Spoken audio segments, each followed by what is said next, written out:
Okay, today is harvesting day. Um, Trying to get these beds prepared ready for spring. These need topping up. As you can see, they've dropped quite a lot. This is my parsnip bed. This is my carrot bed.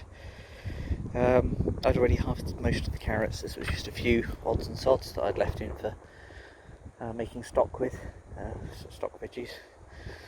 I'll bring you back in a moment once I've taken all these parsnips out of here, and I'll show you what I've got. Okay, didn't look like there was a lot in there, but you'd be surprised. Underneath there are a few carrots, but it's mostly parsnips. Some pretty decent sized ones. You know, it's my hand against it, so not the kind of size you'd see in a shop bought one, but then again 10 times the flavour. Right, I'm going to get these beds topped up, and then it will be on to the next bit of harvest. And here we are, a little bit of wind, 3 beds now topped up. Again, these will be used for carrots, parsnips this year. It'll probably be parsnip, carrot this year. Ooh, that is really quite windy. On to the next. Okay, next things to harvest are the remaining celeriac in this bed. Not very many. A few smaller ones that will probably have to go straight in the compost.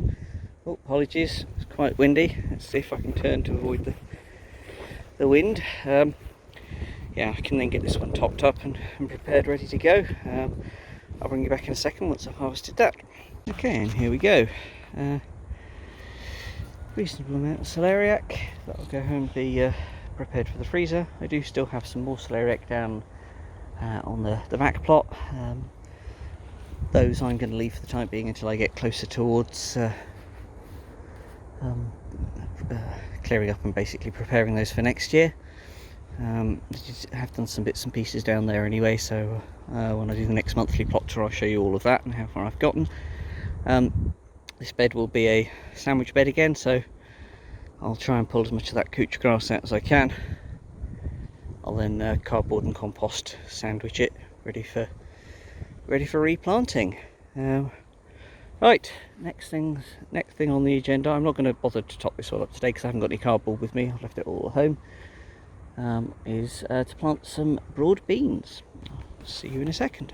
Okay, for those of you that have been following me for a while, you'll know that I'm not a big fan of broad beans. However, I was asked by a friend of mine to plant some broad beans, so I did a lot of research and I found that these ones, the White Windsor, are a spring planting variety that are considered amongst the most tasty culinarily of the broad beans. They don't produce as much as some of the others, so it's not as prolific as some of the other varieties, but they taste good. So all I've done is I've prepared a bed, dipped some holes at random distances apart. Quite frankly, I've just sort of guessed at it with a dibber.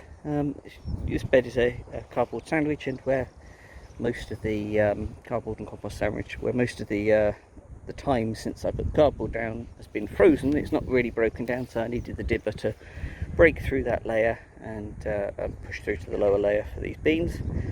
And all I'm going to do is literally take the beans out, plonk them down a hole, and then rough up the surface. Ooh, apologies, it is very windy.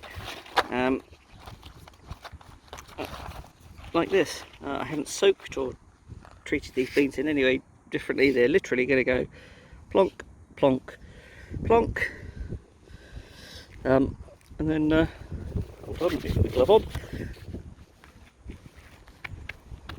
That's it, done. I'll bring you back in 2 seconds once these are all in the holes. And there we go, all tucked up into bed, and a few spares. So behind that garlic there was a bit of a gap, so I put just a row of the spares in there. I don't like waste. So yeah, that's it for the broad beans. Just to let you know, those White Windsor were quite difficult to find, and they are most definitely not an overwintering variety, so please don't plant them in autumn and expect them to they'll still be there in the spring. They really don't like the cold. Right, and I'll see you on the next one. Okay, potatoes. These are still in the ground. We've started to see that some have come to the surface and been weathered away, and I'll need this in the not too distant future for more potatoes for next year, so I need to get these out. So I'll, rather than the time lapses you've had in previous ones, I'm just going to harvest and show you what I've got. Okay, and here's the harvest. Bed's been emptied. Quite a few half-rotted ones, which is the main reason why I took these up now after the frost we've had. It's they were starting to appear on the surface of the bed a lot more, which is unfortunate because we've lost quite a few. However, one question I'm sure I'll get asked is, why do I plant my potatoes in the same bed, and aren't I afraid of blight? Well, firstly, I plant my potatoes in the same bed so that if there are any tiddlers that get left behind, they can just add to the harvest when I harvest them. And when it comes to blight and other soil-borne pests, those are largely killed by frost. So we've had some very, very cold weather here recently. The whole of this bed was frozen top to bottom solid. So there's no chance of any blight surviving that in the soil itself. Blight will come in on rain at some point in the season. It's an inevitability, but there's nothing in the soil to affect it now. If I were to get a soil-borne pathogen or soil-borne potato-specific disease, then absolutely I would stop and I would move up or down a bed, and I'd leave this for 4 or 5 years with other crops in it before I come back to it. But until that happens, there's absolutely no reason for me not to, and it just makes my life easier because I know that if I'm going to get volunteer potatoes, they're going to be in the potato bed anyway. Okay, right, and I'll see you on the next one.